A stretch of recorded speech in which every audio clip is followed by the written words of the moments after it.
ಮುಡಾ ಹಗರಣ ಖಂಡಿಸಿ ಮೈತ್ರಿ ನಾಯಕರಿಂದ ಮೈಸೂರು ಚಲೋ ಇಂದು 2ನೇ ದಿನದ ಪಾದಯಾತ್ರೆ ಬಿಡದಿಯಿಂದ ಆರಂಭ. ಬಿಜೆಪಿ ಹೋರಾಟದಿಂದ ಸರ್ಕಾರಕ್ಕೆ ಏನೂ ಆಗಲ್ಲ ಎಂದ ಕಾಂಗ್ರೆಸ್.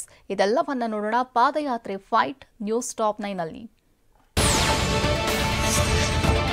ಮುಡಾ ಹಗರಣದ ವಿರುದ್ಧ ದೋಸ್ತಿ ನಾಯಕರು ಸಮರ ಸಾರಿದ್ದು ಕಮಲ ದಳಪತಿಗಳು ಬೇದಿಗಿಳಿದು ಸಂಗ್ರಾಮ ನಡೆಸುತ್ತಿದ್ದಾರೆ.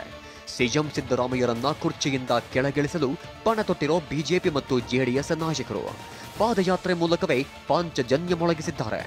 ಕಾಂಗ್ರೆಸ್ ಸರ್ಕಾರವನ್ನ ಇಕ್ಕಟ್ಟಿಗೆ ಸಿಲುಕಿಸಲು ಮುಡಾವನ್ನೇ ಅಸ್ತ್ರವಾಗಿಸಿಕೊಂಡಿದ್ದಾರೆ. ಬೆಂಗಳೂರಿನಿಂದ ಮೈಸೂರಿನವರೆಗೂ ಪಾದಯಾತ್ರೆಗೆ ನಿನ್ನೆ ಚಾಲನೆ ಸಿಕ್ಕಿದೆ. ಕೆಂಗೇರಿಯ ಕೆಂಪಮ್ಮ ದೇವಸ್ಥಾನದಿಂದ ನಿನ್ನೆ ಪೂಜೆ ಸಲ್ಲಿಸಿದ ದೋಸ್ತಿ ನಾಯಕರು ನಗಾರಿ ಬಾರಿಸುವ ಮೂಲಕ ಪಾದಯಾತ್ರೆ ನಡೆಸಿದ್ದು ಬೆಡದಿಯಿಂದ ಇದು 2ನೇ ದಿನದ ಪಾದಯಾತ್ರೆ ನಡೆಯಲಿದೆ. ಪಾದಯಾತ್ರೆಗೆ ಅಧಿಕೃತವಾದಂತಹ ಚಾಲನೆ. ಸಿಎಂ ಸಿದ್ದರಾಮಯ್ಯ ಡಿಸಿಎಂ ಡಿಕೆಶಿ ವಿರುದ್ಧ ಬಿಜೆಪಿ ರಾಜ್ಯಾಧ್ಯಕ್ಷ ವಿಜಯೇಂದ್ರ ಪಾದಯಾತ್ರೆ ವೇಳೆಯೇ ಅಬ್ಬರಿಸಿದ್ರು.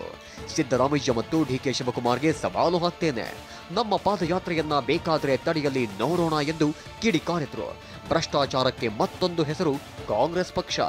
ಗೊಡ್ಡು ಬೆದರಿಕೆಯಿಂದ ನಮ್ಮ ಪಾದಯಾತ್ರೆ ತಡೆಯಲು ಸಾಧ್ಯವಿಲ್ಲ ಅಂತ ವಾಗ್ದಾಳಿ ನಡೆಸಿದ್ರು. ಸವಾಲನ್ನ ಹಾಕ್ತಾ ಇದ್ದೇನೆ, ನಿಮಗೆ ತಾಕತ್ತಿದ್ರೆ ಇವತ್ತೇನು ಭ್ರಷ್ಟಾಚಾರದ ಗೊಡ್ಡು ಬೆದರಿಕೆ ಹಾಕ್ತಾ ಇದ್ದೀರಿ, ನಿಮ್ಮ ಗೊಡ್ಡು ಬೆದರಿಕೆಯಿಂದ ನಮ್ಮ ಪಾದಯಾತ್ರೆ ತಡೆಯೋದಕ್ಕೆ ಸಾಧ್ಯ ಇಲ್ಲ. ಡಿಸಿಎಂ ಡಿಕೆ ವಿರುದ್ಧ ಕೇಂದ್ರ ಸಚಿವ ಎಚ್.ಡಿ. ಕುಮಾರಸ್ವಾಮಿ ಸ್ಫೋಟಕ ಆರೋಪ ಮಾಡಿದ್ದಾರೆ. ಸಿದ್ದರಾಮಯ್ಯರನ್ನ ಇಳಿಸಲು ಡಿಸಿಎಂ ಡಿಕೆಶಿ ಪ್ರಯತ್ನಿಸುತ್ತಿದ್ದಾರೆ. ಮುಡಾ ಹಗರಣದ ದಾಖಲೆಗಳನ್ನ ಕೊಟ್ಟಿದ್ದು ಯಾರಪ್ಪ? ಅಯ್ಯೋ, ನಾನು ಸಿದ್ದರಾಮಯ್ಯ ಪರ ಎಂದು ಡ್ರಾಮಾ ಮಾಡ್ತಿರೋದೇಕೆ ಅಂತ ಎಚ್.ಡಿ.ಕೆ ಪ್ರಶ್ನಿಸಿದ್ದಾರೆ.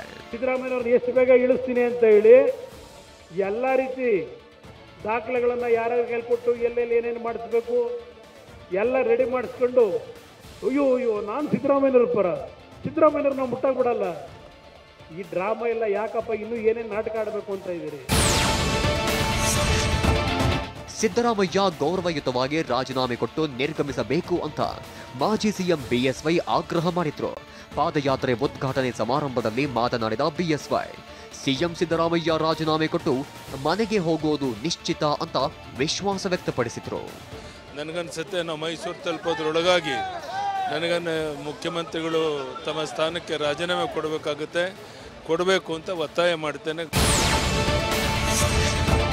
ಅಂದು ಅಧಿಕಾರಕ್ಕಾಗಿ ಸಿದ್ದರಾಮಯ್ಯ ನನ್ನ ವಿರುದ್ಧ ಸುಳ್ಳು ಆರೋಪ ಮಾಡಿ ಬಳ್ಳಾರಿ ಪಾದಯಾತ್ರೆ ಮಾಡಿದ್ರು. ಆದರೆ ಇವತ್ತು ಸಿಎಂ ಸಿದ್ದರಾಮಯ್ಯ ಕುಟುಂಬವೇ ಹಗರಣದಲ್ಲಿ ಸಿಲುಕಿದೆ.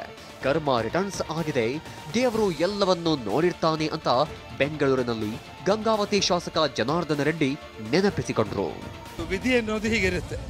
ದೈವ ಯಾವಾಗಲೂ ಕೂಡ ಕಾಲಚಕ್ರದಲ್ಲಿ ಅವರೇನು ಸುಳ್ಳು ಆರೋಪಗಳನ್ನು ಮಾಡಿ ಸಿದ್ದರಾಮಯ್ಯ ಅವರು ಬಳ್ಳಾರಿಗೆ ಪಾದಯಾತ್ರೆ ಬಂದಿದ್ರು. ಆದರೆ ಕರ್ಮ ಇದೆಯಲ್ಲ, ಆ ಕೆಟ್ಟ ಕರ್ಮ ಮಾಡಿಕೊಂಡಿದ್ದವರಿಗೆ ಆ ಕೆಟ್ಟ ಕರ್ಮ ಹಿಂಬಾಲಿಸುತ್ತೆ. ರಾಜ್ಯದ ಅಭಿವೃದ್ಧಿ ಕೆಲಸ ಮಾಡಿ ಎಂದು ಜನ ಗೆಲ್ಲಿಸಿದ್ದಾರೆ. ಆದರೆ ಸಿಎಂ ಸಿದ್ದರಾಮಯ್ಯ ದಲಿತರ ಜಮೀನನ್ನ ಲೂಟಿ ಮಾಡಿದ್ದಾರೆ ಅಂತ ವಿಪಕ್ಷ ನಾಯಕ ಅಶೋಕ್ ವಾಗ್ದಾಳಿ ನಡೆಸಿದ್ರು. ಮುಡಾ ಹಗರಣ ಬಗ್ಗೆ ಚರ್ಚಿಸಲು ಸದನದಲ್ಲಿ ಅವಕಾಶ ಕೊಡಲಿಲ್ಲ.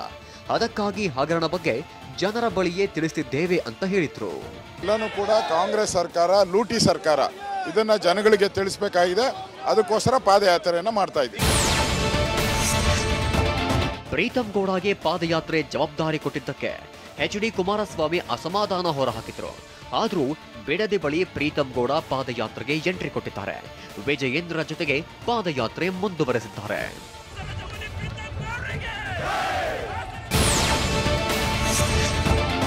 ದೇಶದಲ್ಲಿ ಭ್ರಷ್ಟಾಚಾರದ ಪಿತಾಮಹ ಯಾರಾದ್ರೂ ಇದ್ದರೆ ಬಿಜೆಪಿ ಅಂತ ಶಿರಾಡಿ ಘಾಟ್ನ ದೊಡ್ಡ ತಪ್ಪಲಿನಲ್ಲಿ ಸಿಎಂ ಸಿದ್ದರಾಮಯ್ಯ ಗುಡುಗಿದ್ರು.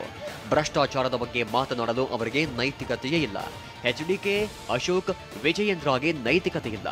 ಬಿಜೆಪಿ ಕಾಲದ ಹಗರಣಗಳನ್ನ ನಾವು ಬಯಲು ಮಾಡ್ತೇವೆ, ಮೈಸೂರಲ್ಲಿ ದೊಡ್ಡ ಸಮಾವೇಶ ಆಯೋಜನೆ ಮಾಡ್ತೇವೆ ಅಂತ ಸಿಎಂ ಸಿದ್ದರಾಮಯ್ಯ ಹೇಳಿದ್ದಾರೆ. ಭ್ರಷ್ಟಾಚಾರದ ಬಗ್ಗೆ ಮಾತಾಡಕ್ಕೆ ನೈತಿಕತೆಯೇ ಇಲ್ಲ. ಕುಮಾರಸ್ವಾಮಿಗಾಗಲಿ, ವಿಜಯೇಂದ್ರನಿಗಾಗಲಿ, ಅಶೋಕನಿಗಾಗಲಿ ಯಾರಿಗೂ ಕೂಡ ನೈತಿಕತೆ ಇಲ್ಲ. ಅವರ ಹಗರಣಗಳು ಬೇಕಾದಷ್ಟಿದ್ದಾವೆ. ಎಲ್ಲ ಹಗರಣಗಳನ್ನೆಲ್ಲ ಈಗ ಬಯಲು ಮಾಡ್ತಾ ಇದ್ದೀವಿ ನಾವು. ಕೇಂದ್ರ ಸಚಿವ ಕುಮಾರಸ್ವಾಮಿ ವಿರುದ್ಧ ಡಿಸಿಎಂ ಡಿಕೆ ಮತ್ತೆ ಅಬ್ಬರಿಸಿದ್ದಾರೆ. ಅಯ್ಯೋ ಪಾಪ, ನಾನೇನೋ ಫಿಲ್ಮ್ ಡೈರೆಕ್ಟರ್ ಅಲ್ಲ, ಟೂರಿಂಗ್ ಟಾಕೀಸ್ ಇತ್ತು, ಈಗಲೂ ಇಟ್ಕೊಂಡಿದ್ದೇನೆ. ಸೆಂಟ್ರಲ್ ಗವರ್ಮೆಂಟ್ನಿಂದಲೂ ತನಿಖೆ ಮಾಡಿಸ್ಲಿ. ಸದ್ಯಕ್ಕೆ ನಿನ್ನ ಸಹೋದರನದ್ದು ಕೊಡಪ್ಪ ಅಂತ ಗುಡುಗಿದ್ರು. ವಿಜಯೇಂದ್ರ ಅವರಪ್ಪ ಯಾಕೆ ರಾಜೀನಾಮೆ ಕೊಟ್ಟರು, ಮೊದಲು ಆ ಬಗ್ಗೆ ವಿಜಯೇಂದ್ರ ಹೇಳಲಿ ಅಂತ ಸವಾಲು ಹಾಕಿದ್ರು. ನಾನು ಟೂರಿಂಗ್ ಟ್ಯಾಕ್ಸಿ ಮಾಡಿಕೊಂಡಿದ್ದೆ, ಈಗೂ ಥಿಯೇಟರ್ ಇಟ್ಕೊಂಡಿದ್ದೀನಿ ನಾನು. ಈಗ ಸದ್ಯಕ್ಕೆ ನಿನ್ನ ಸೋದರನ್ನು ಕೊಡಪ್ಪ, ನಿನ್ನ ಅಧಿಕಾರ ನೀನು ಆಫೀಸ್ ಮಾಡಿಕೊಂಡು ಏನೇನು ಮಾಡಿದ್ದಾನೆ ಅಂತ ನಾನು ಕೊಡ್ತೀನಿ ನಾನು.